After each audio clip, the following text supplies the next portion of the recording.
Magandang umaga muli mga kaibigan. Nandito naman po si Boy Ando muli nagbabalik upang magbigay ng kaunting kalaman patungkol sa halaman na makatulong sa sakit na bulutong tubig. Alam nyo ba kung ano ang bulutong tubig?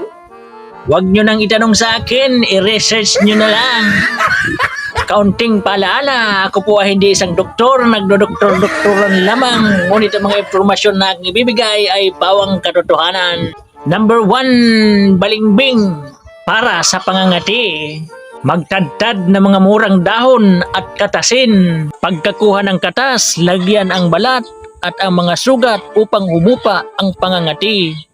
Paalaala, huwag mong kuskusin ang balat, baka magkasugat-sugat. Pangalawa, lagundi para naman sa lagnat. Pakuluan ng 15 minutos ang 4 o 6 na kutsarang tinadtad na dahon ng lagundi sa 2 basong tubig. Para naman sa tamang pag-inom, 1 tasa para sa matatanda kada 4 na oras. Para naman sa mga bata na may edad na 2 hanggang 6 na taong gulang ay 1/4 lamang sa tasa kada 4 na oras. At sa edad naman na 7 hanggang 12 anyos ay kalahating tasa kada 4 na oras.